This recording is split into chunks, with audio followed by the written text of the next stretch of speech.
नमस्कार। अमन study point पर आप लोगों का हार्दिक स्वागत है। डेली डोज में एक बार फिर से आपका हार्दिक स्वागत है। हम लोग हिस्ट्री को कंप्लीट कर चुके हैं और साइंस की तरफ हैं। आज ये साइंस का दूसरा वीडियो है। इसको शुरू करने से पहले एक ज़रूरी सूचना, अगर आप यूपी पीसीएस प्रारंभिक परीक्षा आरओ एआरओ और यूपी ट्रिपल एससी पीईटी इन तीनों की तैयारी कर रहे हैं तो जीएस हिंदी और करंट अफेयर्स की सबसे बेहतरीन नोट्स आपको यहीं पर मिलेगी।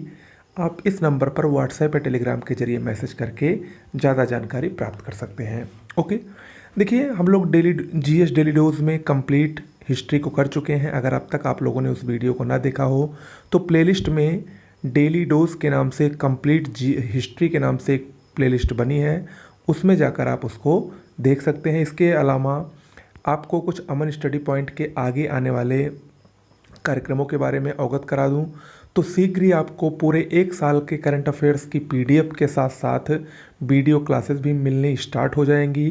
पूरा करंट अफेयर्स एक साल का करवाया जाएगा। इसके अलावा आपको शीघ्र ही टेस्ट सीरीज भी पीईटी और RO ARO UP PCS pre के लिए प्रारंभ की जाएगी। ओके, तो हमारे साथ जुड़िए। चलिए शुरुआत करते हैं आज अपने बायोलॉजी के टॉपिक पर। देखिए पिछले वीडियो में हम लोगों ने कोशिका के बारे में पढ़ा था, सेल्स के बारे में पढ़ा था। आज हम लोग उससे आगे बढ़ते हैं, डीएनए यानी डीऑक्सीराइबोस न्यूक्लिक एसिड के बारे में पढ़ेंगे। डीएनए क्या है? देखिए डीएनए की खोज फ्रेडरिक मिसर ने की थी, जबकि डीएनए का संरचना मॉडल यानी स्ट्रक्चर मॉडल वाटसन और क्रिक नामक दो वैज्ञानिकों ने मिलकर दिया था। डीएनए एक न्यूक्लिक एसिड है क्योंकि इसके नाम में ही न्यूक्लिक जुड़ा है। डीएनए का मुख्य कार्य होता है शरीर में आनुवांशिक क्रियाओं का संचालन करना। डीएनए एक द्विकुंडलीकार संरचना होती है। इंपॉर्टेंट है, सारे के सारे पॉइंट बहुत ही महत्वपूर्ण हैं। देखिए डीएनए एक न्यूक्लिक एसिड होता है और यह प्रोटीन के साथ मिलकर क्रोमोसोम यानी गुणसूत्र की संरचना बनाता है।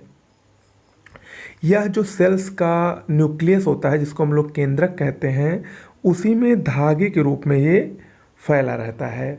डीएनए न्यूक्लियस में तो पाया ही जाता है, इसके साथ ही साथ यह माइटोकॉन्ड्रिया और हरित लवक यानी क्लोरोप्लास्ट में भी पाया जाता है। तो ये बहुत ही महत्वपूर्ण है। डीएनए कहाँ कहाँ पाया जाता है? केंद्रक में यानी न्यूक्लियस में, माइटोकॉन्ड्रिया में और हरित लवक यानी क्लोरोप्लास्ट में पाया जाता है। ओके, अगर हम डीएनए की बात करें तो डीएनए में कुछ नाइट्रोजनी बेस की उपस्थिति रहती है। नाइट्रोजन बेस होते हैं जो 4 होते हैं। कौन कौन से नाइट्रोजन बेस डीएनए में पाए जाते हैं?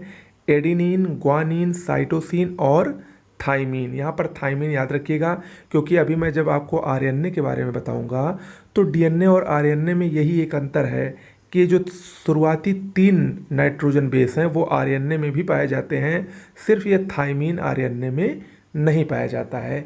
तो उसमें थाइमीन की जगह क्या पाया जाता है अभी आपको मैं थोड़ी देर में बताऊंगा। ओके, तो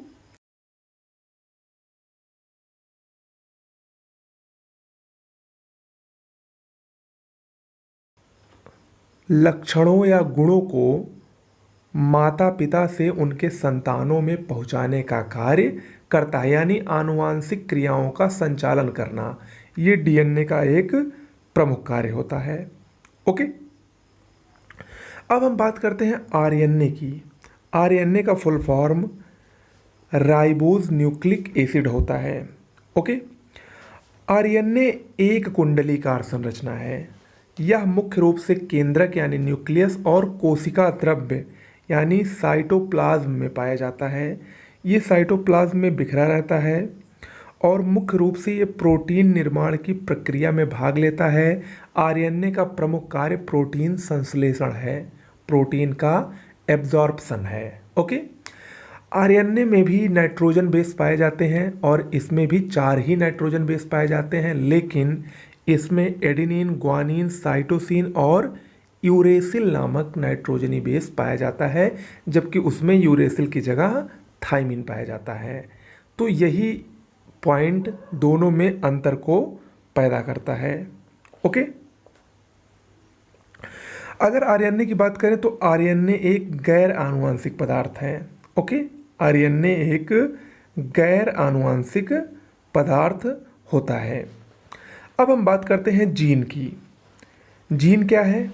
जीन आनुवांशिकता की इकाई है। जीन आनुवांशिकता की इकाई है। इसकी खोज जोहानसन ने की थी। जीन डीएनए का वह भाग होता है जो किसी विशिष्ट कार्य को संपादित करता है। जैसे जो वायरस होता है, वायरस में भी जीन पाया जाता है, और वायरस का जो जीन होता है वो डीएनए से भी बनता है और आरएनए से भी बनता है।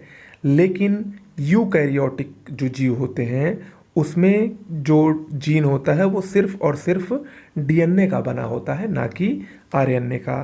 तो ये बात आप याद रखिएगा। ओके। एक विशिष्ट सिद्धांत था जंपिंग जीन का सिद्धांत। जंपिंग जीन का सिद्धांत बारबरा मैक्लिनटॉक नामक बायोलॉजिस्ट ने दिया था। ये काफ़ी बार परीक्षा में पूछ चुका है, इम्पोर्टेंट है। Jumping gene, Barbara McClintock. कुछ प्रोसेस हैं उसको जान लीजिए, ये भी परीक्षा में 2 से 3 बार पूछा जा चुका है, तो इम्पोर्टेंट है। अगर डीएनए से डीएनए का फॉर्मेशन हो रहा है, डीएनए से डीएनए बन रहा है, तो उस प्रोसेस को कहते हैं रेप्लिकेशन या डुप्लीकेशन, जिसको डुप्लीकेट, डीएनए का डुप्लीकेट कहा जाता है। अगर डीएनए से आरएनए बन रहा है तो उस प्रोसेस को ट्रांसक्रिप्शन कहते हैं। ओके। आरएनए से डीएनए अगर बन रही है तो उस प्रोसेस को रिवर्स ट्रांसक्रिप्शन कहते हैं। तो ये जो 3 डीएनए से आरएनए या डीएनए से डीएनए या आरएनए से डीएनए बनने का प्रोसेस है, उसको क्या कहते हैं और उसमें क्या बनता है, ये बहुत ही महत्वपूर्ण है। अक्सर परीक्षा में ये पूछा जाता है। अगला है एजिंग जीन। एजिंग जीन किसके लिए जिम्मेदार होता है? बुढ़ापे के लिए एजिंग जीन जिम्मेदार होता है। ओके। आगे हम लोग आते हैं ऊतक को देखते हैं। ऊतक यानी टीसू। ऊतक शब्द का सबसे पहला प्रयोग बिचट ने किया था। बिचट, याद रखिएगा। टीसू का सबसे पहला प्रयोग बिचट ने किया था। टीसू क्या होते हैं?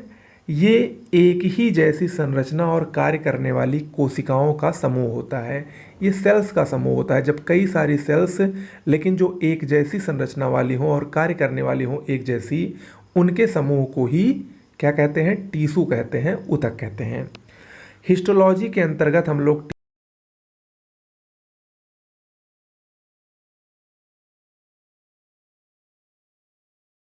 प्लांट टिश्यू होते हैं, बहुत सारे ऊतक होते हैं। तो जो प्लांट टिश्यू होते हैं, प्लांट टिश्यू में 2 टिश्यू बहुत ही महत्वपूर्ण हैं, जाइलम और फ्लोएम। जाइलम और फ्लोएम अक्सर परीक्षा में पूछा जाता है। जाइलम क्या होते हैं? जाइलम का मुख्य कार्य होता है जो जड़ों द्वारा अवशोषित जल और खनिज लवण, उनको ये पौधों के विभिन्न भाग तक पहुंचाते हैं। यानी जाइलम से जल, जाइलम नाम में ही जल दिख रहा है, तो ये जल जो होता है जड़ों द्वारा अवशोषित, उनको ये पौधों के ऊपरी भाग तक, विभिन्न भागों तक पहुंचाते हैं, जाइलम। फ्लोएम का क्या कार्य होता है? फ्लोएम जो पत्तियां भोजन बनाती हैं उसको ये पौधों के अन्य भागों तक पहुंचाते हैं। ओके। तो ये जाइलम और फ्लोएम का प्रमुख कार्य हो गया। ओके। तो आज के लिए इतना ही करते हैं। अब अगला जो वीडियो होगा उसमें मानव शरीर के जो प्रमुख तंत्र हैं, जैसे डाइजेस्टिव सिस्टम है, नर्वस सिस्टम है, स्केलेटन सिस्टम है, इसके अलावा ब्लड सर्कुलेटिंग सिस्टम है, इन सब को हम लोग अलग अलग पढ़ेंगे। काफ़ी ज़्यादा इम्पॉर्टेंट ये सब हैं, परीक्षा में अक्सर पूछे जाते हैं। तो अगर आप लोगों को ऐसी ही वीडियो डेली चाहिए तो चैनल को तुरंत सब्सक्राइब, लाइक, शेयर करना ना भूलें। साथ ही साथ नोट्स के लिए एक बार ज़रूर जाएं अगर आपको जल्द से जल्द सिलेक्शन लेना है। ओके, नमस्कार।